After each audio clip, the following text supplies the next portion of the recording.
What's going on, everybody? It is your boy Justin for Justin Paul Sports, and this week is week 3 of our SEC preview. We're going to be going over kind of the elite teams in the SEC in today's episode. We're going to go over the Alabama Crimson Tide, Auburn, Florida, who seems to be trending upward a little bit, and of course the reigning SEC champs, the Georgia Bulldogs. But we all could see a little date coming in October for a little trip to Tuscaloosa because no matter what anybody says, Georgia does have an Alabama Crimson Tide problem. But speaking of problems, we're going to solve a few problems, ladies and gentlemen. My co-host with the most. Before we get started, this is Bobby from Bobby's Big Board. Bobby, what is going on? We got 10 viewers. I want to thank you guys for tuning in. Spending your Wednesday with us. You know, this is going to be our weekly show today. And next week will be the conclusion of our SEC preview before we get into NFL stuff for the season.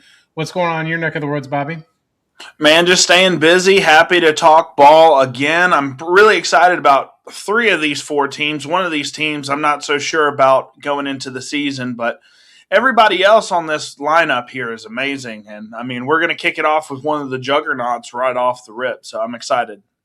Yep, we're definitely not kicking it off with Auburn for those that are watching. That is definitely not a juggernaut. That is definitely our most confusing team. Jokes aside about Auburn. I mean, they're just grossly inconsistent. That seems to be their Achilles heel. I did like to hire them getting Alex Golish, but what they've had there forever has just been an amusing tragedy for them. I mean, and the way that they've choked games down there, you know, like the curse is dead. I'm not going to hear all this about Jordan Harris haunted. Get out of here. Get out of here with that nonsense. I can't believe Coach Saban said it was too, but nonetheless, let's go ahead and start with the first team, the almighty Alabama Crimson Tide. And they are, you know, last year when we did our SEC preview, everybody was all about Texas, and I famously went on record to say Texas might not even be a playoff team. And because I know ball, I was proven to be right, ladies and gentlemen. I do pay attention to college football, the elite conference, which is the SEC. And I'm looking forward to this season. I feel like this year's team is going to be Kalen DeBoer's really entrenched in what he wants and what he expects from a program. There's been a lot of off-season speculation about him. You know, the outside media is like, oh, Alabama's going to get ready to fire this guy. I don't think so. I don't even think Alabama fans feel that way. I think that they've actually shown patience. I think that they understand that the coach that just got replaced, you're not going to see that kind of season. I don't think from any teams really are going to be able to carry that kind of sustained success.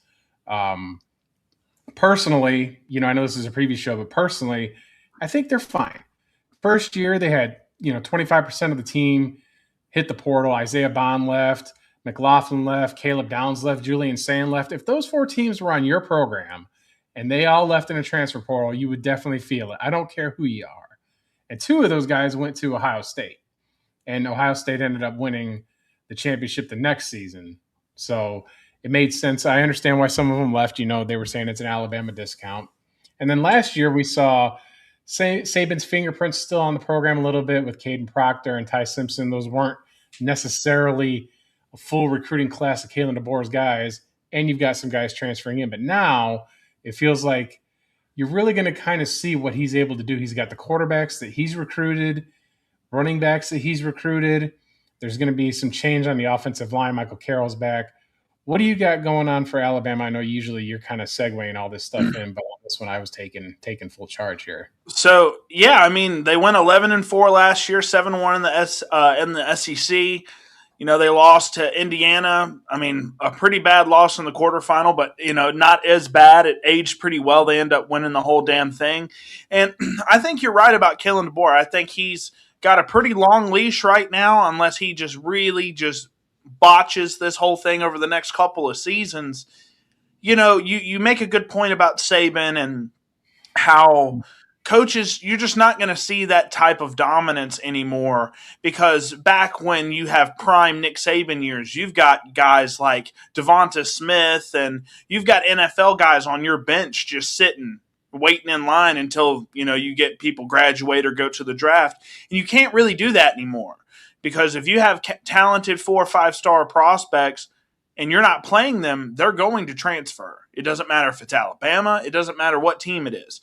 So I think that's one of the biggest issues right now in college football is you're not going to be able to build good depth on your roster anymore because guys like that want to play immediately.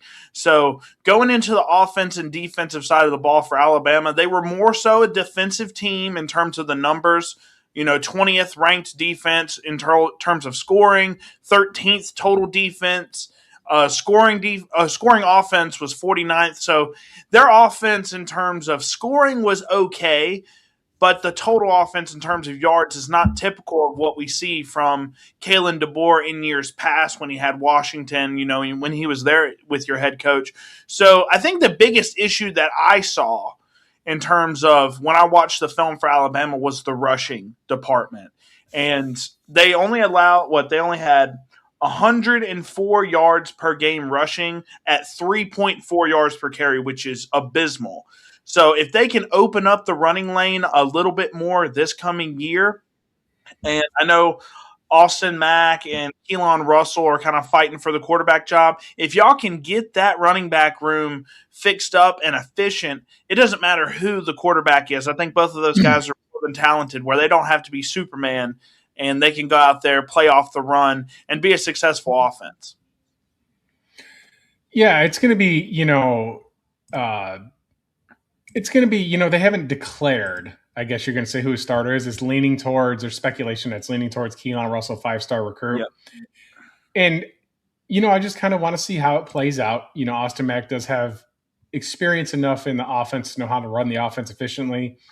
We learned last year, that Ty Simpson was hurt the second half of the season and showed in his play. He looked fantastic for the Rams. Of course, it was preseason, but he got out there, did what he does, and he showed efficiency. But, I think that the expectations nationally are down. And absolutely, it's a great place for Alabama to be. When you don't expect this team, nobody expected them to play in the SEC championship last year. They didn't. Everybody's just Georgia, Texas. Same rinse, repeat, Georgia, Texas. But here we're going to see what's going to happen with the quarterback position, like you said, with Keelan Russell or Austin Mack. But they still have, Ryan Coleman-Williams, who had a down season last year, but we're going to see how he meshes with the new quarterback there. We got Noah Rogers out there. In the backfield, A.K. Deere was projected to start, but he's been injured, so that has it fall back to either Daniel Hill or Kevin Riley or even the freshman out of Jackson, Alabama, E.J. Crowell. Shout out to my boy John. He went to same high school years ago for him, so they wear LSU colors. I like the same pattern, but nonetheless, we're going to see what Alabama does up front too. It's going to be kind of the question mark is offensive line. Is it going to be enough to get the run game going? Personally, I have this – everybody that likes football wants to say, how do you run the football? Well, it just depends on what kind of offense you're running, whether that matters or not. This isn't a Nick Saban offense. This is more of a spread offense, and we just need to see it. Yeah. Absolutely, and we're going to see it right now, at least what they did last year. I've got a little bit. So this is a condensed formation, and they're playing on time. You've got double hitches here. There's Ryan Coleman-Williams here. Bitrate gets a little bit better here, but Ty Simpson can absolutely run an NFL offense, and that's kind of what y'all ran last year. This is versus LSU, right? You've got the 2-by-1 formation here with the tight end. And then here you go running a tight end screen. This offense is really creative. It gives you a lot of different looks. That's why I enjoy the offense so much. That's why DeBoer has had success with pretty much every quarterback he's played with, is because this offense is so damn hard to kind of predict. And then here you go. You guys are going to run power here. And this jam – I hope he does something cool he's with the Patriots, I believe. Yes. Just you're completely right about the running lanes, right? Because you could be a zone offense, like you can be an inside-outside zone type of running team, or you can be running more on the gap schemes and power reads and stuff like that. It just depends on the strength of your offensive line. And based on what I'm seeing, I think they're going to run a lot more power just because of the running back personnel that they have. they have some good athletes, but I think they want their guys to be more downhill physical runners. So I think 100% they're going to be more of a gap power scheme for the running back room. And with the wide receivers, I mean, it's great stuff that they have. You showed me Lazier Brooks, who as a true freshman, 400 yards and 2 touchdowns. He's small. He's really small, but he plays pretty big. I mean, he kind of reminds me a little bit of Matthew Golden in some ways. Not, I know he's probably going to run well. Brooks is in a few years when he goes to the combine, but he doesn't play super fast on film. But he's a talented player. I mean, does everything well. So I'm excited. I mean, you look at the key additions here. You've got some NC State transfer, Noah Rogers, Tyler Henderson. He's a JUCO guy. Can you imagine your life changing when you're just a JUCO and you get some looks from Alabama? That's a really big jump up in competition. EJ Crowell, who I am very excited about, we'll see how he impacts Alabama during his freshman year. Josh Ford from Oklahoma State, we'll see how much he gets played into the starting lineup. And then you obviously have Ryan Coleman Williams, who great as a freshman, had a down year. He's kind of had some inconsistent hand issues here and there. But yeah, I'm just really excited. I know you mentioned AK Deer earlier and Daniel Hill. So there's a lot. There's a lot of stuff here. Michael Carroll as well. So you see them losing Ty Simpson, big loss. I thought he was one of the best quarterbacks in college football last year. Jam Miller was pretty underrated. And Jeremy Bernard. Guys, I know we're not talking dynasty right now, but if you guys can go grab you some Jeremy Bernard shares, if y'all Jeremy. Third round picks or something like that for Jeremy Bernard right now, I guarantee you he is the perfect Pittsburgh Steelers wide receiver. I'm telling you guys now, he's going to make a significant impact for the Steelers this year. So shout out Jeremy Bernard. Love that guy. But overall, what do you think about the returning offense and kind of the additions that Alabama brought in? Well, I want to see what they do. I really want to see. I'm really looking forward to the East Carolina game, not because it's a season opener, but I just kind of want to see how they come out last year. They come out flat against Florida State on the road. Yep. I don't think they're going to have that kind of problem in the first game of the season, but East Carolina's got an experienced football team. But we've already touched a lot on the offense, and I'm curious to see how that's going to play out. But with Alabama, what we talked about at the beginning here, their strength is defensively. They've got Yonze Pierre coming off the edge like a madman. He's going to be back, getting the pass rush, getting after the quarterbacks of the SEC. They've got the secondary is, I think, the best in college football. Keon Sabb comes back. Dejon Lee comes back. He's going to be a sophomore with those big old arms. Xavier Brown returns. And that monster Bray Hubbard last year was named SEC preseason, I think, first team All-American already. The secondary for Alabama is elite. And I think that because you have an elite secondary, if you can get a little pass rush, I'd like to see Alabama kind of run a cover too, because I don't think that they need to hold on for dear life back there. If you're going to get a pass rush and get in the backfield and make it hard for the quarterback with just your front four with the occasional blitzer, you're going to see you're going to have to give up short yards. I don't think they're going to be giving up the big plays. And these guys all have experience. You know, there's Sabb, I think, was injured for a little bit last season, but all these guys come back. They know the scheme. There's no change on the defensive side of the football with the scheme, no change in coordinators. Both the offensive and defensive coordinator return. That's going to be a huge thing in college football. Yeah. I think Alabama's a 10-win football team. I think that they win 10 games. There's 2 games on there that I think that are kind of, up in the air, but I think that we're going to give the Crimson Tide here a little more grace than most of the national media. And I'm not just saying that as a homer, but because I'm a fan. But, they just want to beat this team up because they've been everybody's father for so many years. Everybody's father. They've owned everybody. People were screaming up a hill that they made the playoff last year because of the SEC title game. But there's only one team that's gone into Athens in the last 7 years and won, and it was Alabama.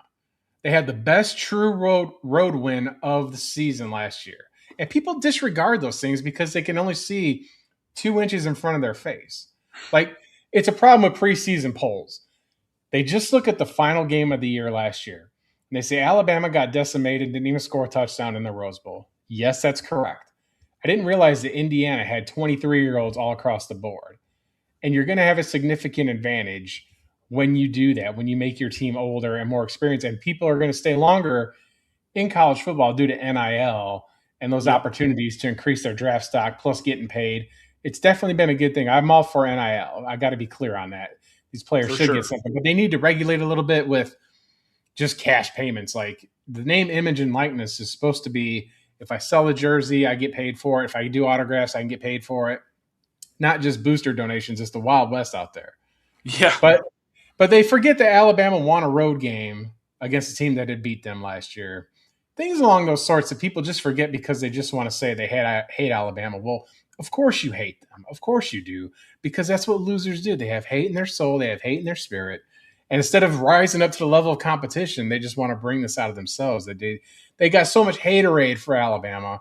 It's an Auburn mentality. It's a little league mentality of Big Brother slipped, so let's point at him. But if we stepped in the ring with him, we know we ain't going to compete. So you want to pop up the schedule here?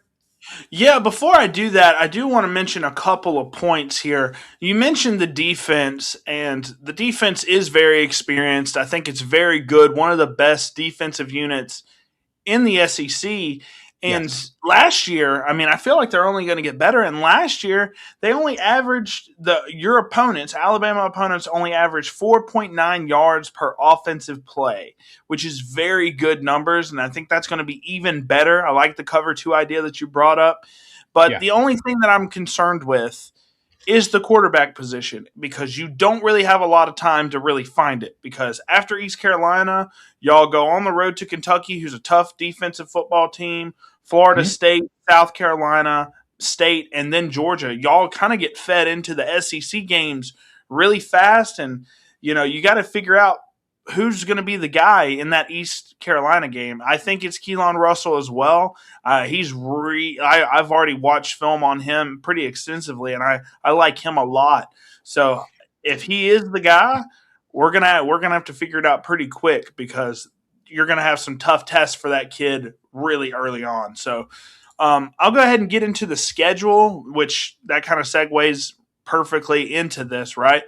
You've got East Carolina at home, Kentucky on the road, Florida State. Y'all get to avenge that, hopefully.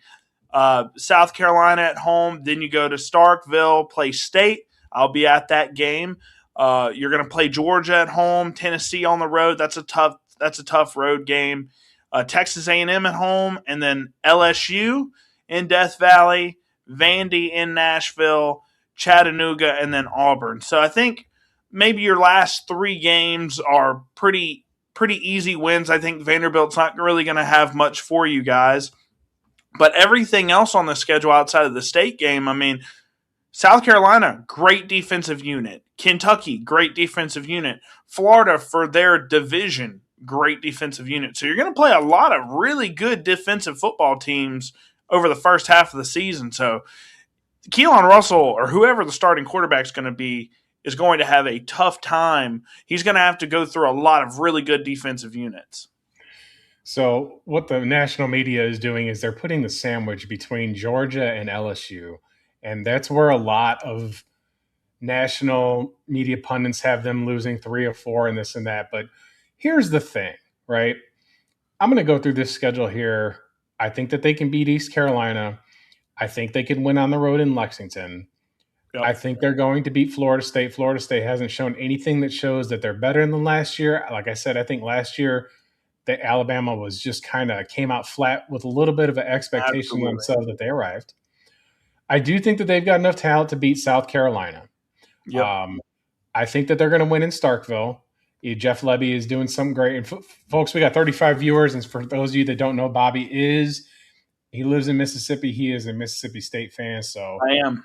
he is. So he will be at that game as he should be, ringing the cowbells for whatever reason. I actually don't ring the cowbells, man. I think that's one of the worst things that State does. I know that's a hot take for State fans, but I don't ring the cowbells, man. I love the Bulldogs, and I love what we're doing there over the past 2 years, even though we haven't won a lot. Seen a lot of offensive promise, but yeah, no, State, the cowbells are just not a big thing for me. I do think that we're going to October 10th here, and I do think that Alabama can beat them at home, and this isn't like a long, nuanced shock take or nothing like that. I just think that I've seen with Georgia, they've won their games and they've done the important things, but we've seen them have road struggles. They shouldn't have beat Tennessee last year. They should not have beat Kentucky. They're a game, they struggle on the road. Yeah. And Gunnar Stockton's going to be back there, but how are they, like, the way Kirby, it's I heard somebody call them Alabama light. That's how they run their program, and that's a great way to run their program. But I do think that Alabama can beat Georgia at home. I think that they're going to break the streak and win in Knoxville. I mean, we went over the veer and shoot. We went over Tennessee last week, but I do think defensively they give Josh Heupel a hard time. I know that game with Bryce Young and Hendon Hooker, they lit the scoreboard up, but defensively, Yeah. this is a better football team than that one. And then everybody wants to say that A&M's is going to win the game, folks. I don't know if Mike Elko and that. I think that that's the team. We're going to go over Texas A&M next week. I think that that's going to be the biggest bubble popped football team. And they can't get out of their own way. I mean, they just can't do it in the second half of the season. They have to just deflate pretty much like every single time. They should not have won that South Carolina game last year at home. South Carolina went up 31-0 or whatever it was at the half. They're not the same squad as they were last year. And LSU, all right, listen to me. I'm so tired of hearing about how LSU at night is just scary place. That is Bryant Denny West, all right? Constantly winning there. Lane Kiffin, by this point in the season, is going to have them on suicide watch because I said that LSU was going to go 8-4 this year. I said it over and over and over and over and over. I don't care that Sam Levitt's the quarterback there. I don't care all the hype. They're going to lose all that wind in their sails when they play in Oxford in week 3. I just think that LSU's going to get up for the game, but I don't see what this big talent eval is that Lane Kiffin's just going to arrive. He didn't just arrive when he went to Oxford. Year one, it is so hard to arrive, right? Especially in this conference. It's not like Signetti, who can go to and play Purdue and Little Sisters of the Poor and play Ohio Valley and just arrive that way. And hold on. No way. They won the national championship. Hold on. I'm talking about year one. In year one, that's what happened, right? And then I think that there is a chance here that Alabama can run this table. But if they do lose a game, I think Georgia gives them the best, Georgia is the best competition, and I think I think Georgia and LSU do give the highest percentages of Alabama losing, but I can potentially see a scenario here where they run the table because they host 3 out of those 4 tough games are at home.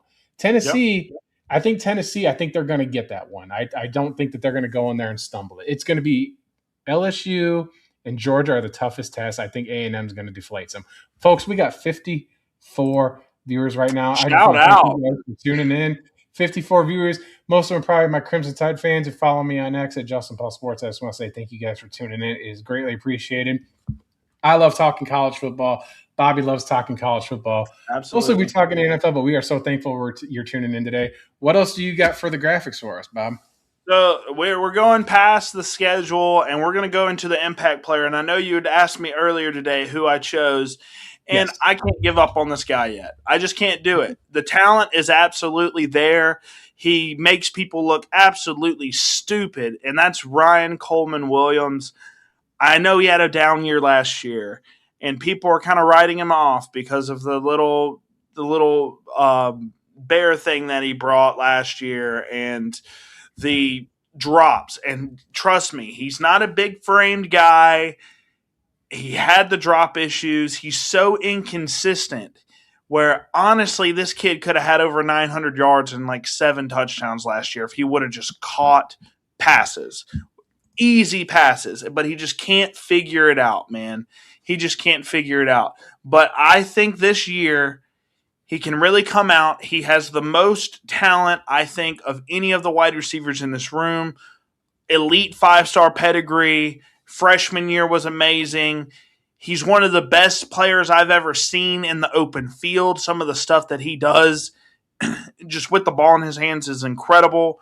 He can break down the field with that burner speed and catch big, deep passes. You see almost 700 yards off less than 50 catches. And I think he's their best fantasy prospect. I think this kid can really do something special.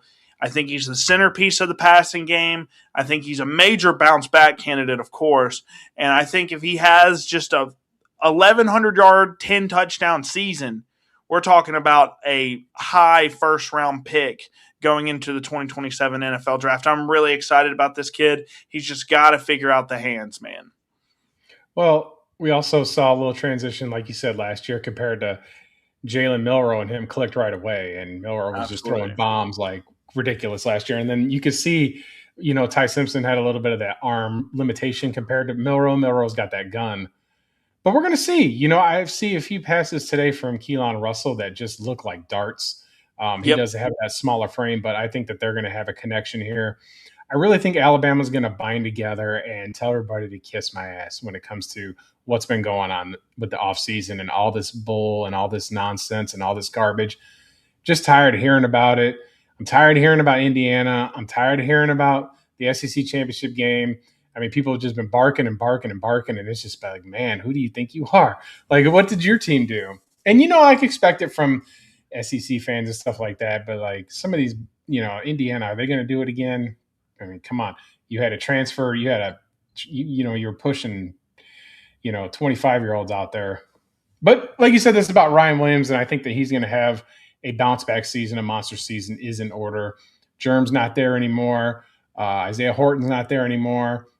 So it's going to be a little inexperienced, but it's him and Brooks have experience, and they're just going to start clicking with the quarterback. Like you said, they got to get it rolling right away with East Carolina.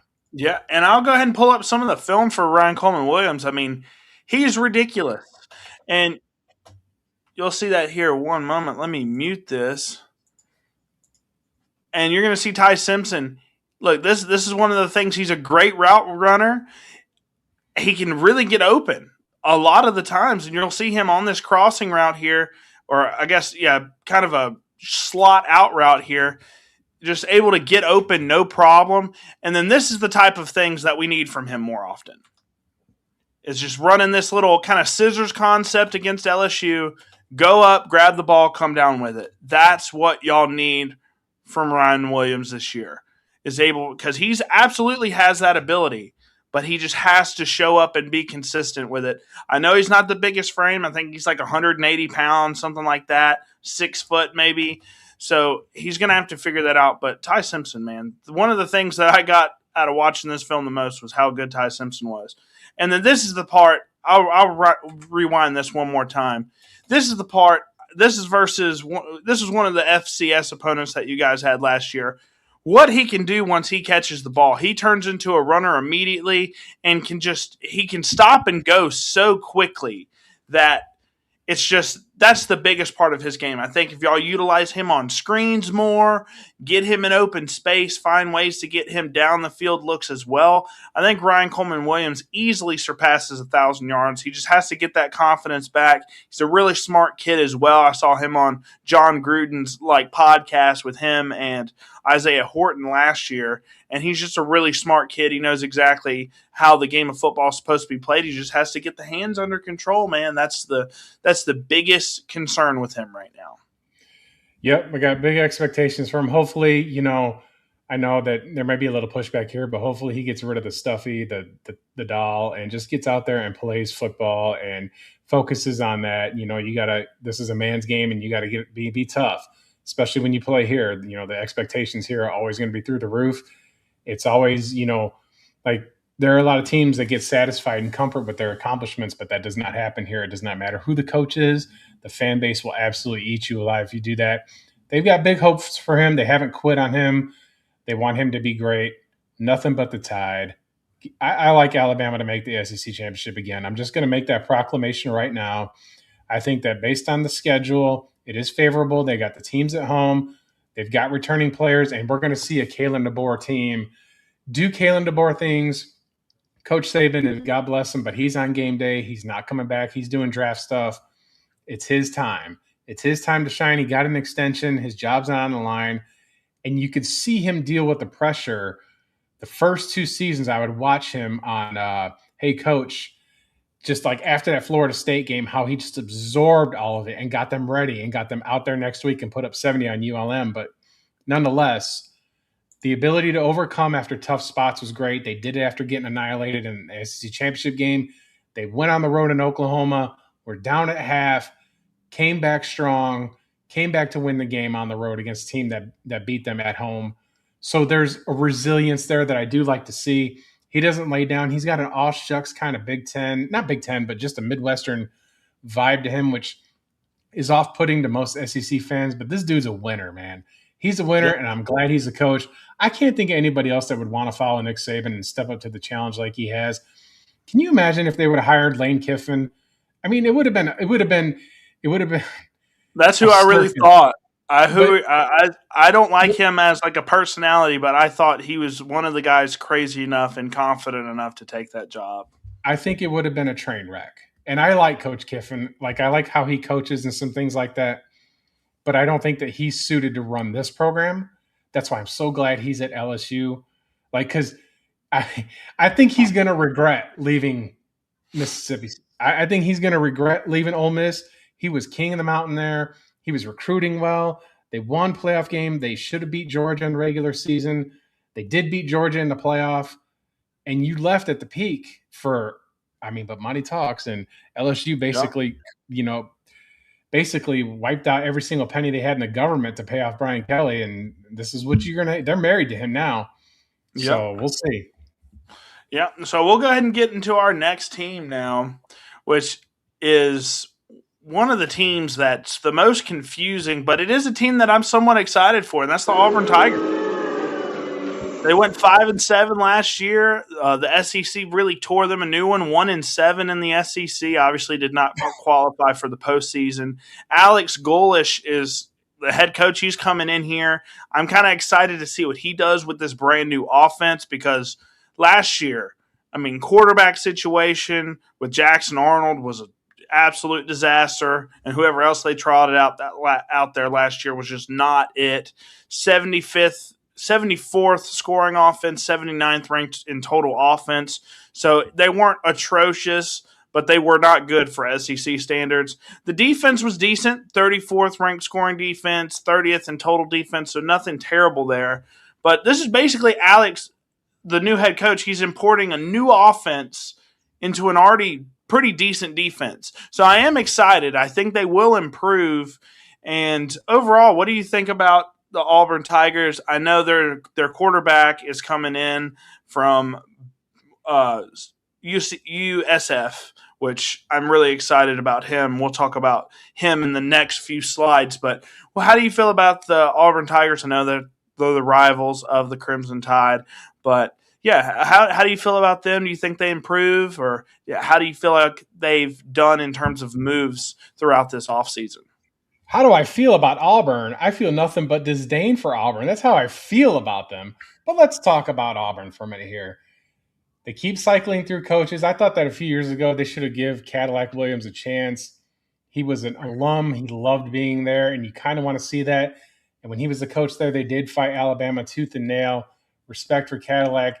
Listen, I'm all about beating up Auburn every chance I can, and I love the 5-7 seasons and their lack of postseasons and everything about this. But they made, I think, the right move to hire the right coach for them. Alex Golesh, he coached South Florida, like you said, and when he was down there, both the games he coached against Alabama, he gave them fits. Both times, it was no easy play. In the second game in Tuscaloosa, Alabama pulled away way late.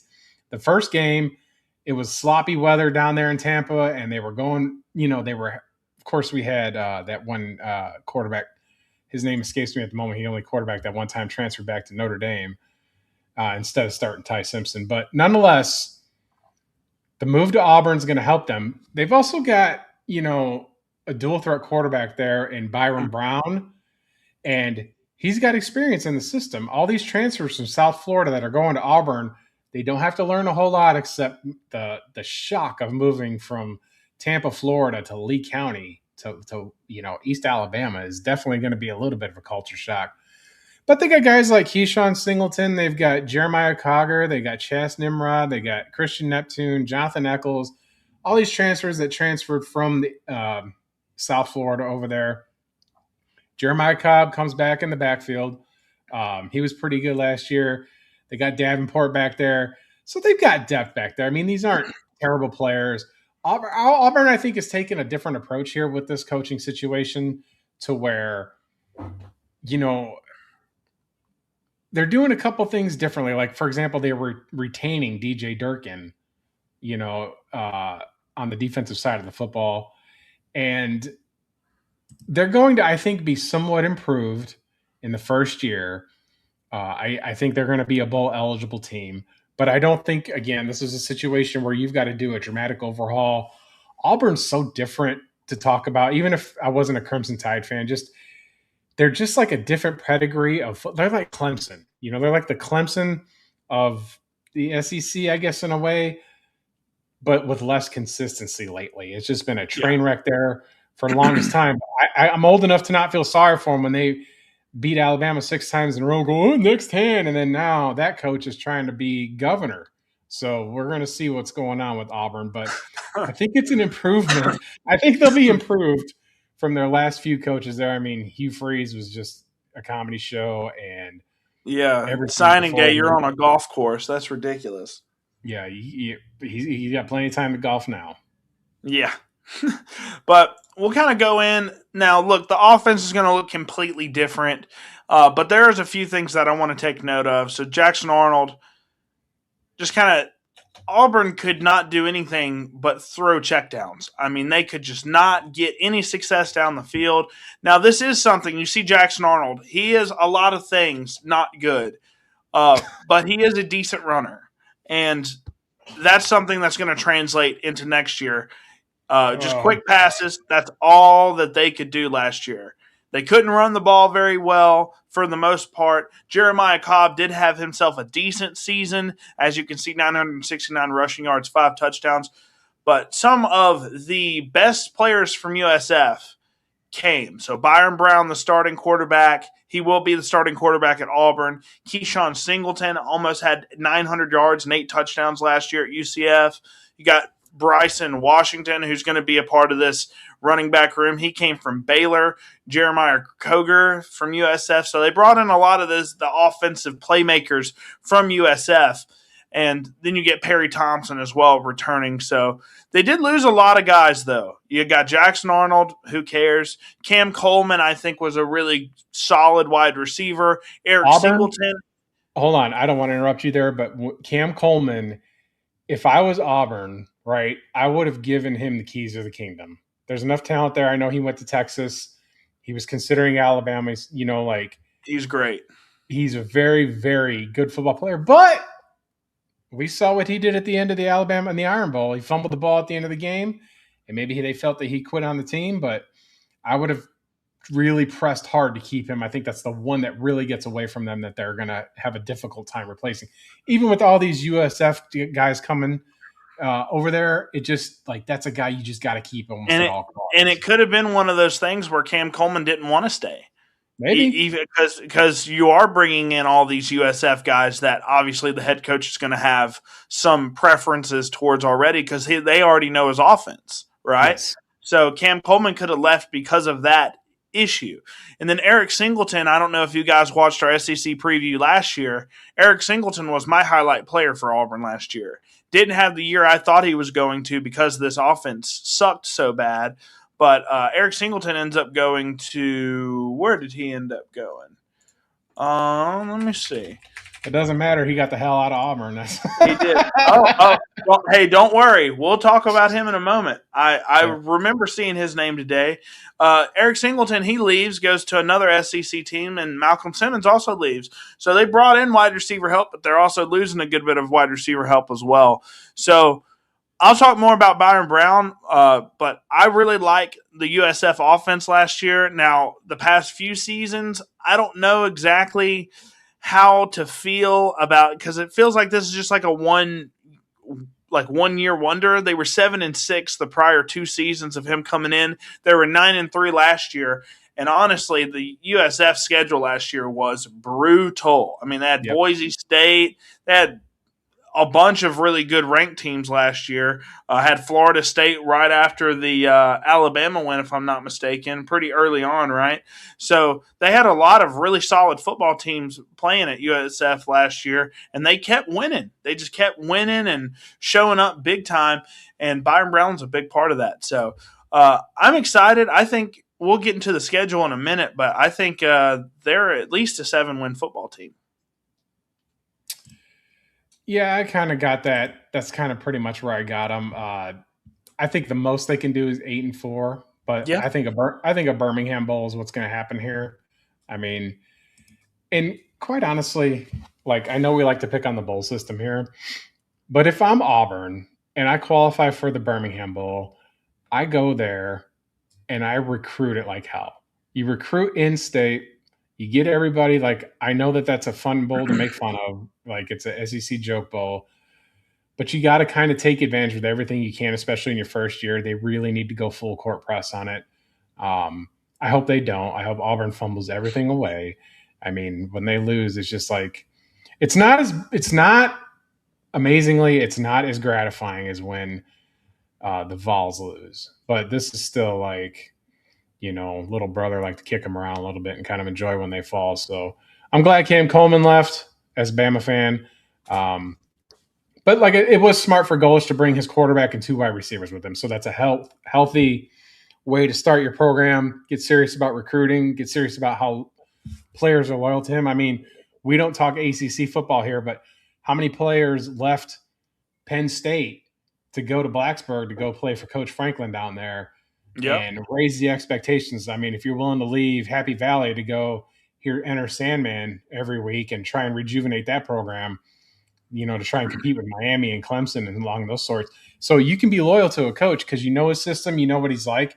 And we live in an era where there's no consequence of transfer, and the NIL could be better. So all these factors go in. I mean, yes, the NIL, I'm assuming, at Auburn is going to be better than it's going to be at South Florida. Yeah. So we'll go ahead and get into the schedule, like you said.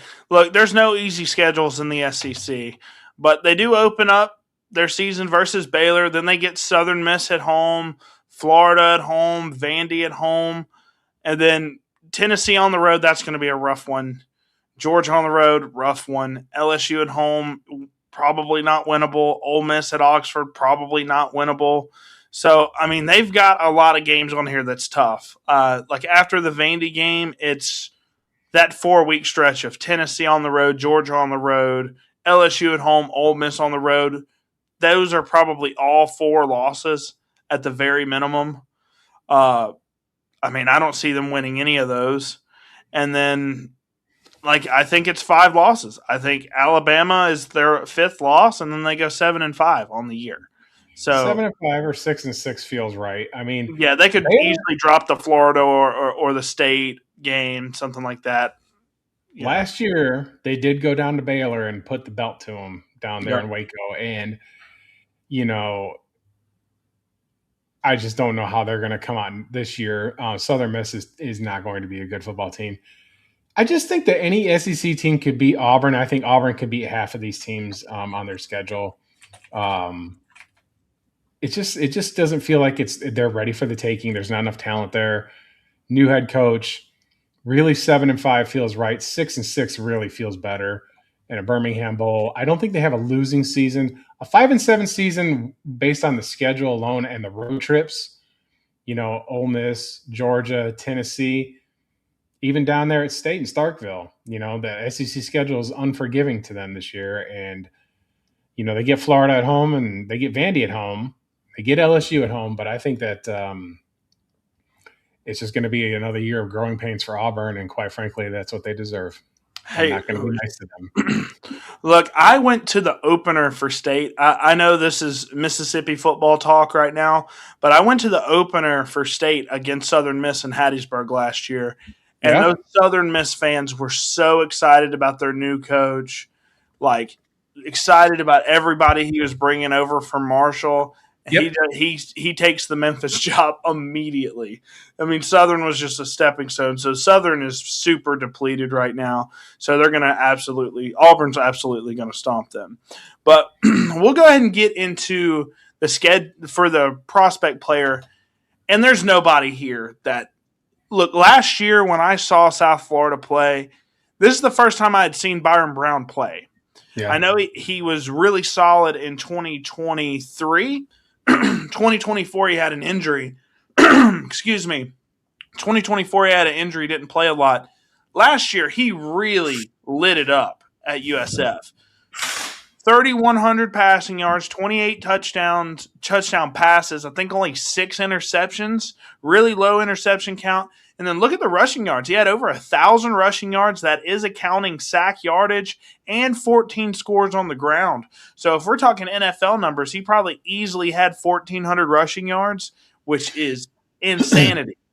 So we're talking a proven dual threat quarterback that, you know, his ball placement is pretty solid. Maybe the arm's not all the way there, but he's got an offense that he already knows all the ins and outs of, right? And he gives elite rushing upside. We'll look at some of his highlights because he's ridiculous. I think he's the QB1 easily, and I think if he's able to be drafted inside the first 2 rounds, I don't think that happens for the NFL draft. If he has like a Heisman level season here at Auburn, which that's the level of player Byron Brown is, in my opinion. If he comes out there, wins a Heisman for Auburn this year and goes inside the first 2 rounds and lands for like a Cleveland or something, he is one of the most exciting fantasy quarterbacks that we've seen in quite a while come out. So Byron Brown is a guy you need to look at. And we'll go ahead and get into the stats here, or the highlights, because here he is versus, I want to say, this is Kentucky, I think.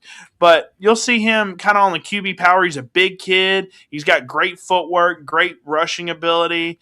And That's Boise.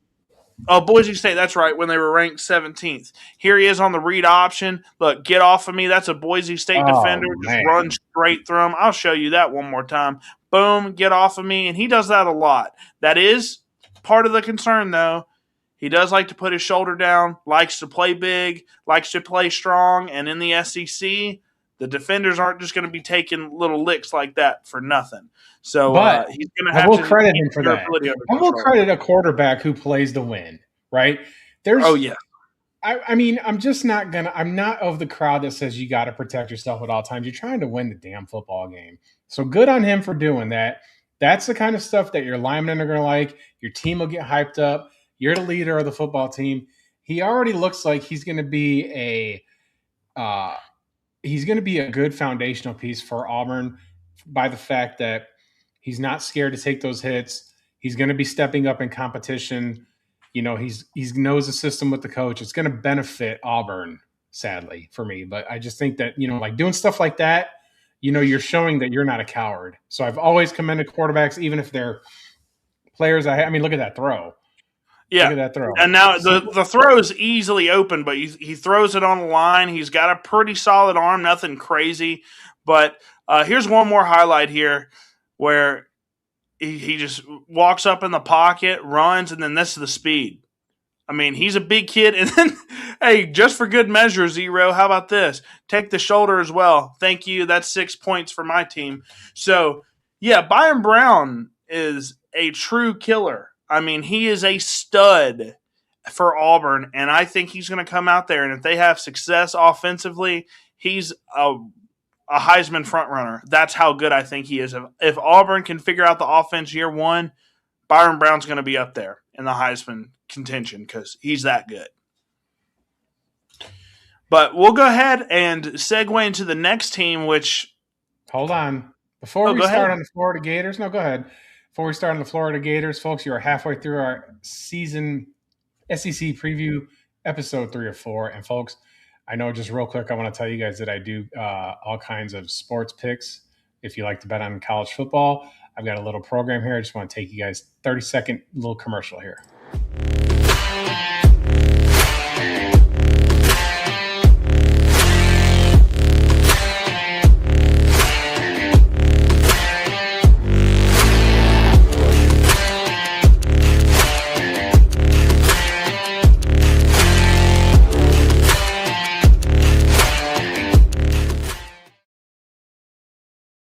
Right now, we have 80 viewers. I want to thank you guys. Thank Shout you guys out. for tuning in. 80 viewers. That is the most we've ever had on a preview show live in real time. We've covered the Green Bay Packers in the playoff games, and we've had dumps like where 100 people will drop in and say hello and help grow the channel. Yep. So I want to thank you guys for tuning in, whether you're tuning in on YouTube or X. We absolutely love the SEC. It is the premier college football conference. I don't care who's won the last three natties. I don't care. I don't. You just play in a little. There's three elite teams, and then the rest of you guys are dog pile garbage. Well, just look at the top 25, right? You look at the top 25, how many SEC teams are in the top 25 every year? We've got the highest quality. I know the Big Ten's top heavy, and they've got, Ohio State and stuff in there. But, yeah, I mean, the SEC is where the best football is played, and it's just fact. It's just let's fact. go on to the next one.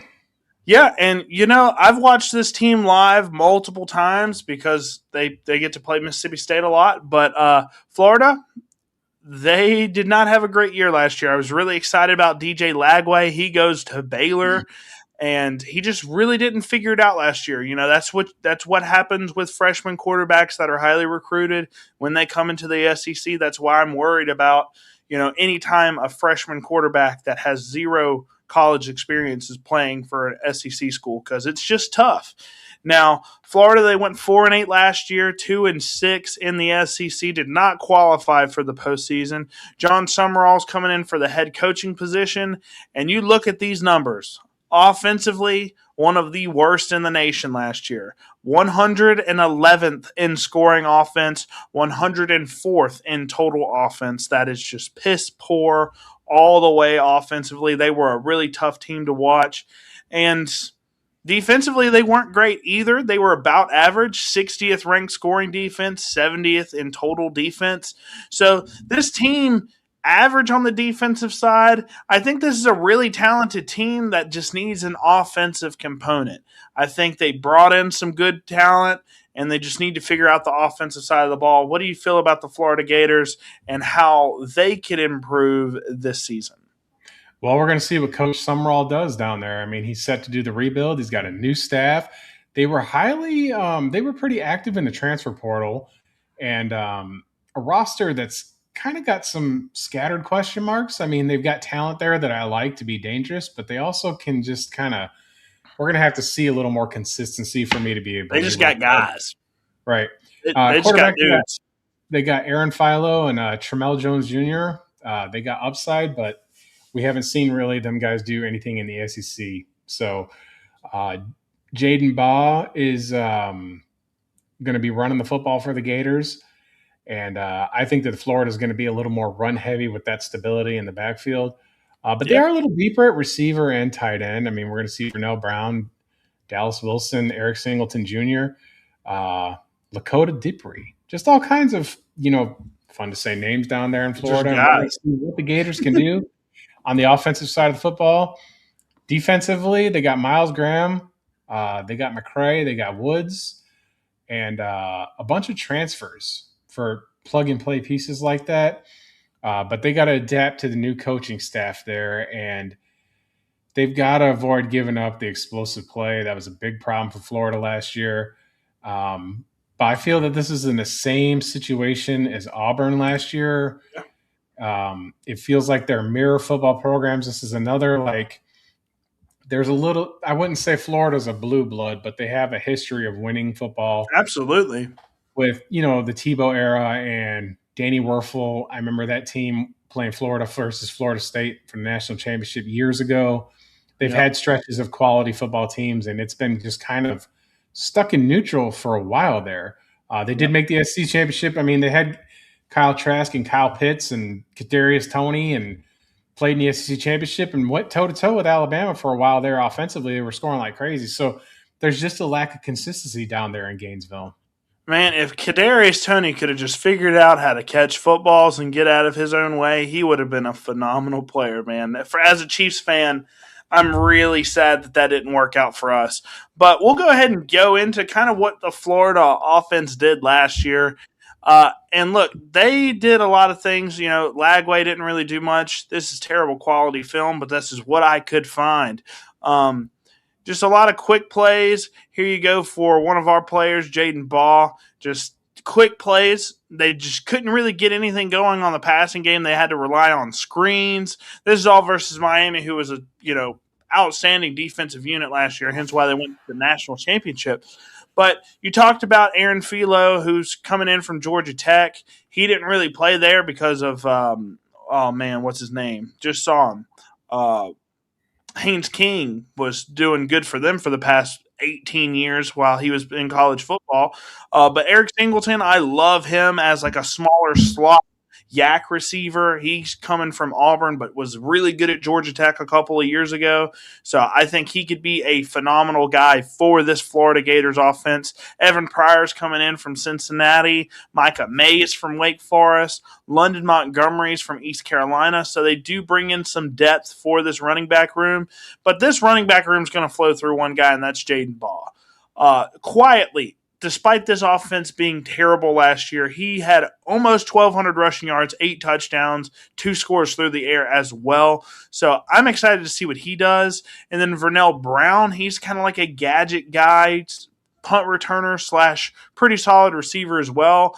Dallas Wilson, big time X receiver. He can really catch a bunch of footballs in those 50-50 situations. So I like Dallas Wilson, and the head coach really likes him as well. And then Tramell Jones Jr., we'll see if he ends up competing with Aaron Philo. That's the big issue with this team is who's playing at quarterback. They don't have that thing. They don't have that figured out yet. DJ Lagway ends up going to Baylor, so they lose him. Jake Slaughter, who is a great center for them, he goes in round 2 to the Chargers. I want to say the Chargers starting center got injured today. Started off, right? So yes. Jake Slaughter's probably going to play a good amount of football this year. And then Austin Barber, one of their tackles, went round 3 to the Browns. So that's another big question. You get a quarterback with very little experience, whoever you go with, and you've got basically kind of like a rebuilding offensive line. So that's another thing that I'm worried about. But we'll go ahead and get into the schedule. I'm not really super excited about anything. I think if they get decent quarterback play, then I don't think this offense can be terrible with, Singleton, Brown, and Dallas Wilson. I think that wide receiver core is good enough to be something if the offense can click and the quarterback can figure it out. But that's a big ask because that offensive line is probably going to be the Achilles heel of this team. But if you look at the schedule, they open against FAU. Then I guess that's an FCS school in Campbell. Then they go on the road to Auburn. They probably lose that game. Ole Miss, they definitely lose that game. Missouri, a team that we haven't talked about yet, I think they lose that one. I think they drop the South Carolina game, the Texas game. I mean, I'm thinking a 4-win club again this year. I'm thinking they grab maybe the Kentucky game and then they end off at Florida State and they might get that game. I don't know if they win more than 4 games this year. It's the big question mark is the offensive line and the quarterback. If they can get that figured out, then they could win 6 games, but that's stretching it. Well, a couple of these, next week we're going to talk about Missouri. I don't know why they're ranked 25th. That's like the most questionable AP preseason ranking out of everything I saw out there. But I do think there's winnable games here. I mean, they do have to go at Texas, then get the bye, then go to the cocktail party up there in Jacksonville. But I think that there's winnable games here. There's winnable games, but there are 3 of them. They're all on the road. Auburn, Missouri, Kentucky, Florida State. They can win that. They can win 6 games here. I think that they can win 6 football games. Week 3 is so interesting with the schedule because everybody's going to have the highlights on Ole Miss and LSU. And then you got Alabama and Florida State. And then you got Florida Auburn. And I kind of hope Florida Auburn I kind of hope the day goes like this. SEC on ABC, Florida Auburn to start the day, Alabama Florida State 3 o'clock, Ole Miss LSU night game. That's what I want. I don't even want to change the channel. I just want to see Florida Auburns. I'm just so intrigued because they're 2 mirror image, new coach, new situation, SEC opener for both of them. Jordan Hare would be a lot of fun. Alabama's revenge spot against Florida State and Tuscaloosa, and then obviously Ole Miss and LSU for the the Kiffin crisis that I would like to call that bowl. I'm officially hoping that they dub that, but it's going to be Lord have mercy if Oxford doesn't burn down. Like it's the Look, most circled game, even if you're not a fan of either one of those teams. And I certainly am mhm. not.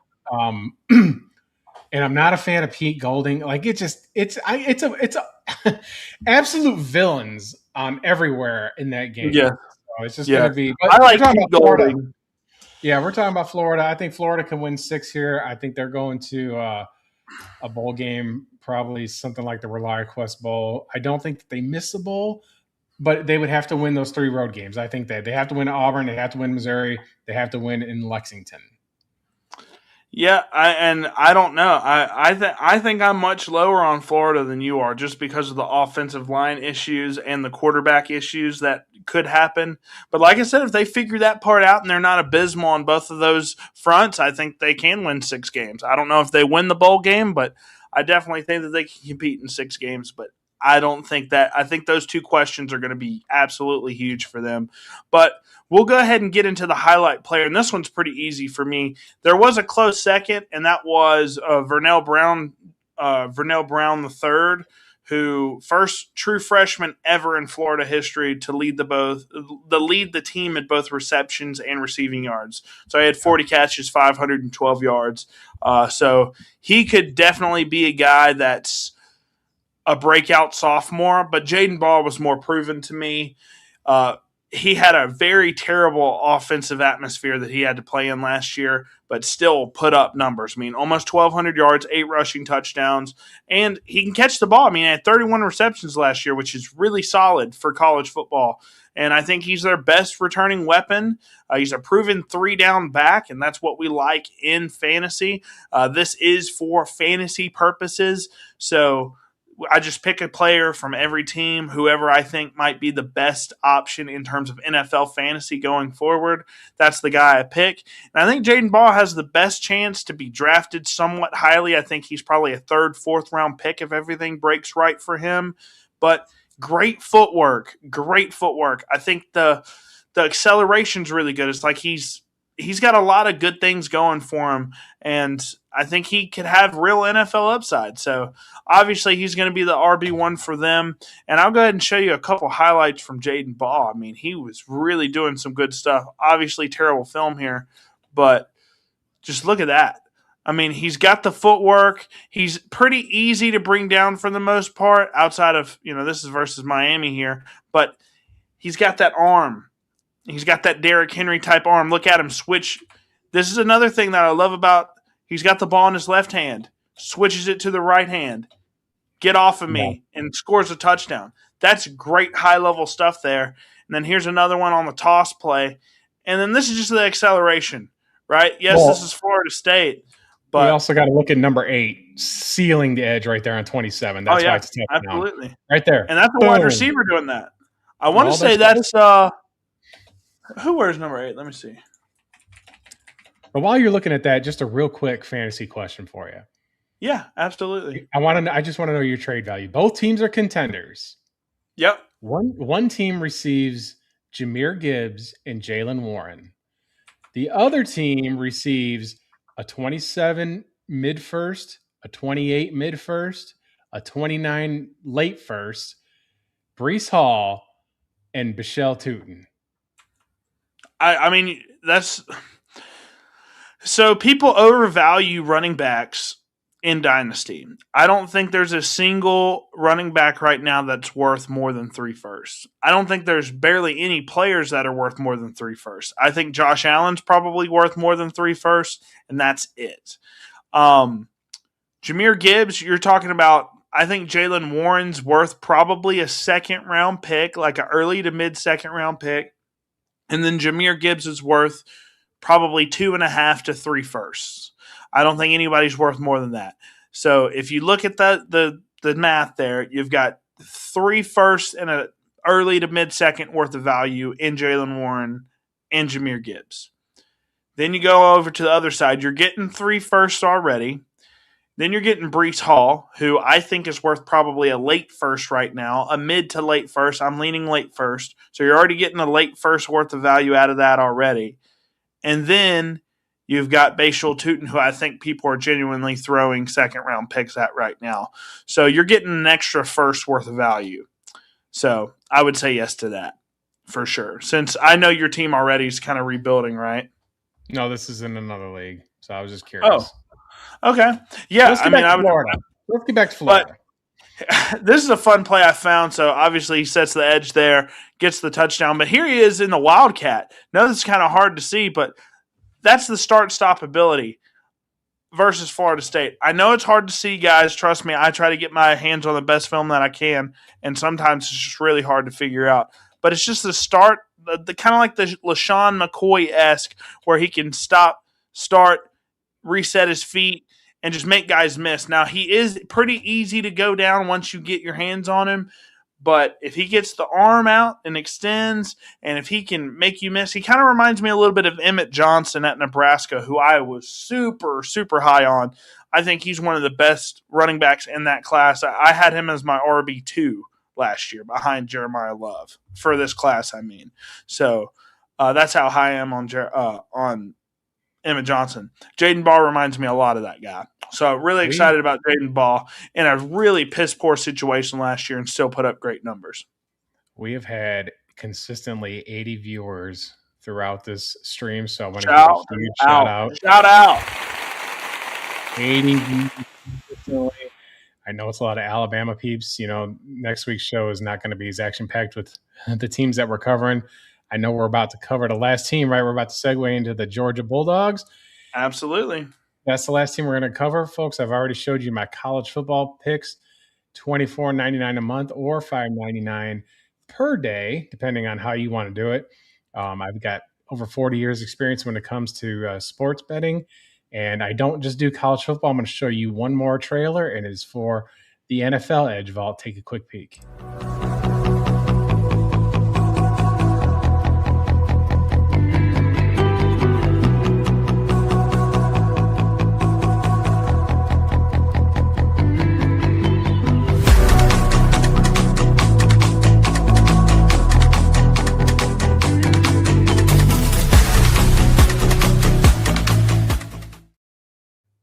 It's just that time of the year. We love football. I personally, this channel is all about sports betting. We're doing the dynasty stuff. We're doing the college football preview. But I've got free picks up there as well. Just go to winnable.com/Justin Paul Sports. I'll put it here in the banner so you guys can see. And again, I've got free picks. I don't charge a lot for them because I know that gambling is hard for a lot of people. But sports betting is something that's my passion. There's always free, and then there's the exclusive VIP Edge Vault stuff. So come enjoy the vault, and let's talk about the Georgia Bulldogs. And I'm quite frankly, when we're talking about Georgia here, I'm going to go ahead and start off with this here. Go ahead. We got one of the most complete rosters in all of college football, not just the SEC. They're definitely a championship contender again. Kirby Smart has done fantastic work there. Everything he learned about winning, he learned in Tuscaloosa. There's zero doubt about that. But it's all about Gunnar Stockton, what he's going to do over there. He's got experience. He played tough last year. He was productive. But he's got to make less mistakes and be a little more consistent, I think, for them to sustain a high level of the expectation that they have down there in Athens. But the backfield, let's just talk about it. Nate Frazier's back. Chancey Bowens is back. They got Dante Dodwell, Dwight Phillips. It's a deep, deep running back room over there in Athens. They're going to do a lot of great things running the football. Cass Jones went pro. I think he's trying out for the Chargers. The receiving room's a little bit less talented. I mean, Zachariah Branchard, I know you're high on, went to the NFL. Absolutely. But they have Isaiah Canyon, I think is his name, from the transfer portal. Yep. And they got London Humphreys, Taylor Taylor, CJ Wiley. There's ability there, but we're going to see if their offensive explosiveness is going to be, I think, through the running game more so than the passing. I just don't think that this is a super elite. I think that it's very it's good. It's not great. Yes. It's good, I think, is the best word that you can say. Now, defensively, they got 8 starters coming back. And that's going to be why Georgia's going to be a tough out this year. Ellis Robinson IV is back. KJ Bolden, Rain Wilson, Chris Cole, Gabe Harris Jr., Zayden Walker. I mean, they're going to be able to carry that team if the offense has their blips, especially when it comes to the passing. Yes. Big potential here, big national championship aspirations here. I mean, there's just not a lot of weaknesses here. Could win the entire thing, could run the entire table, would not Yes. surprise me. Now, look, obviously Georgia has their offensive question marks, like you said, the receiver position. They had multiple people, veteran targets leave. Zachariah Branch, who was their number one target, he went to the NFL, but they went 12-2 last year, 7-1 in the SEC. Lost in the quarterfinal to Ole Miss in a really close game. Kirby Smart, obviously, at this point, probably the best head coach in college football right now in terms of just the consistency of his whole tenure there. Offensively, I know we said they were a little hit or miss last year, but 28th in scoring offense, great. 50th in total offense, which a little above average, but defensively, my God. Look, Great. these numbers do not give Georgia's run defense justice. They were the 10th in scoring defense, so 17.6 points per game allowed in the SEC is amazing. Being top 10 in offense or defense while playing in the SEC is very difficult to do. In total defense, they were 14th. But this is a stat I want to tell you guys. They held their opponents to 81.5 rushing yards per game at 2.9 yards per carry. That is absolutely absurd. That is unheard of numbers. 2.9 yards per carry, 81.5 rushing yards a game. That is how they won a lot of these games. And you know, time of possession was all the way on their side as well. They were basically a running football team. 33, almost 34 minutes of possession time versus 26 for their opponents. So they were massively controlling games, and they had that defense to fall back on if the offense sputtered out a little bit. So that's the biggest thing this year with Georgia is that defense, and it's going to be a powerhouse like it's been for the past few years. And you see they have oh my goodness, I'll talk more about this guy in a minute. Just an inside give. Yeah, I mean, just inside give. But look what they have. They have 4 wide. Well, so that left tackle right there, that left tackle absolutely feasts on that end. I mean, just get out of here. Yeah. And, hey, that's a 20-yard give. And that's what it is about spread offenses. You have to spread out your corners and your safeties to cover the wide receivers. And kind of like the veer and shoot, same sort of offense, but not as, obviously, egregious. Yeah, I would say that. And all it is inside zone. And Georgia loves to run that inside zone. Look at that B gap just open up. Great tackle there from 10. But here's another play here. This is a double move. Has the Alabama gone. Yep. Xavier Brown. Yeah. And they run these double moves. You know, they like to run the quick game a lot as well, but they'll also run some NFL concepts at you. This is a kind of like an in and up type of play there from number 8. Here's another highlight from Alabama. This is them, and this is just them playing on time. Another play from number 8. They're just playing hitches, kind of. Yeah. Just simple, kind of. They blow over the top, and then they have you play underneath.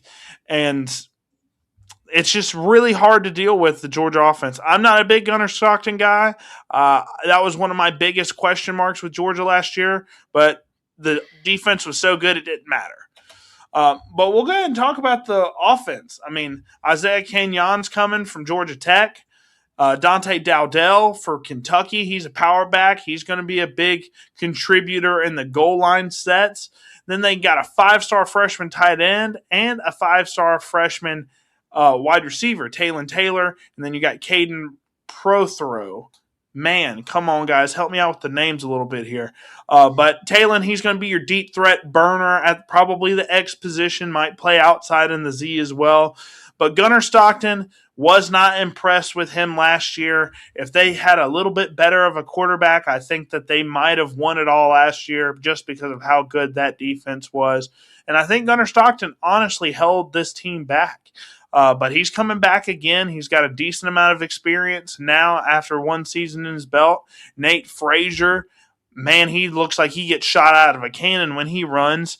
He was really good last year. Chauncey Bowens, you mentioned, he'll be back. London Humphreys, who wasn't a big contributor, but he's coming back. Lawson Lucky as well. But you look at the people who left. We'll see at tight end. I mean, they've had to replace Brock Bowers, and then they were high on Oscar Delp, and now they got this guy here. So we're gonna see. I just don't know if he's gonna be as great. He's I think a question mark for them. We just haven't seen enough. I mean, 14 grabs for 4 touchdowns looks good on paper. Yeah, but let's see him do it through a whole season where he's running or where he's playing. But Georgia is a factory for football right now. They're just like on your screen right here. You've got a tight end and wide receiver, 5-star freshmen. You're expecting them to contribute right away. Yep. And in those situations at those positions, they might. But Prothero could easily, I think, start over Lawson Lucky. And if so, he's going to be a problem, I think. But you talk about Zachariah Branch. I think Zachariah Branch could make a big impact. Big impact in the NFL. That's a guy that you guys should be stashing on y'all's dynasty rosters if y'all can. Dylan Bell, he left. Colby Young, 2 veteran presence at the wide receiver position. They both left. And then Monroe Freeling at the offensive tackle. He was, I want to say, a first-round pick, right? At tackle. One of the Georgia tackles I thought went in the first round. Maybe I'm wrong there. But they've lost some talent. But Georgia and Kirby Smart is just one of those things where every year we see multiple guys going in the first round for Georgia, and they just keep winning. They just keep bringing guys in and replacing them year after year after year, and it's hard to do that. And that's commendable for Kirby Smart to be able to recruit so well. And Georgia's one of the powerhouses in the SEC. But Zero doubt. Yeah, and we'll go ahead and get into the schedule here. And honestly, I looked at the schedule and I was like, yeah, there definitely could be a run-the-table moment here because it's not that difficult of a schedule, I don't think. There's 2 games on this schedule where I'm like, okay, Alabama and Ole Miss. That's the only Oklahoma. 2. They got Oklahoma, too. I'm not going to dismiss that's in Athens, right? So yes, but I'm not going to dismiss that defense. I think that game will be probably the game of the week there in week 4. Sure. We're going to go over Oklahoma next week, but defensively, they're very, very, very good. And it could be like a 2017 game. It is in Athens, but I mean, I wouldn't just glaze over that one. I would say that that's a very tough football game for them. 3 games on here are really tough for them. Yeah, so, Alabama on the road's tough. Ole Miss on the road. And then, obviously, I mean, you mentioned the Oklahoma game, but all these other ones I feel are pretty I wouldn't say easy because no SEC game's going to be easy, but they're all super winnable for Georgia. I'm seeing a 11-win squad here. It could be a rematch in the SEC championship again. It could be. It could be Georgia, Alabama again. Texas has a lot to say this year, and we'll go over them next week. But I don't think A&M gets there. I don't think LSU get there. And I don't think Oklahoma get there. For me, it's Georgia, Texas. But Alabama if they can figure out the running back position and the quarterback position and actually get those not structured, but like get hit on that position and be consistent at that position, easily could go to the SEC championship. That's just the biggest question marks for Alabama for me this year. But Georgia, they've got everything already figured out. I think they're the most complete team. Yes. I think them and Ole Miss. I think them and Ole Miss are both probably the most complete teams. And then Texas just has a ton of upside. Like if Arch figures it out this year, I mean, he looked better down the stretch last year. We'll talk about Texas next week. But yeah, I easily see 11 wins here on the schedule. They could win them all, honestly. Yes, they could win them all. But we'll go ahead and talk about a guy that, man, I didn't watch a lot of Nate Frazier last year. I didn't. I don't know why. Didn't watch a lot of Georgia football last year, and Nate Frazier was never really a guy that was on my radar.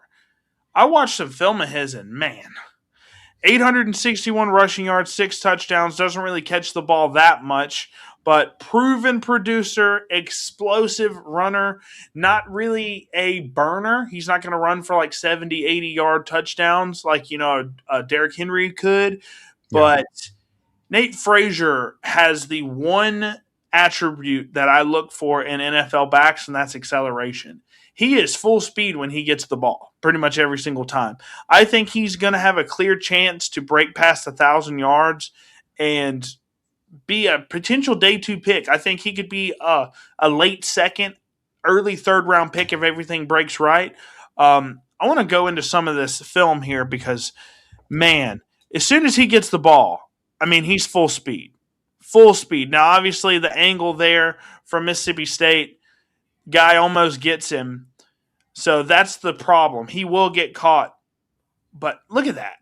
Once he gets the ball, I mean, he's just poor Mississippi State.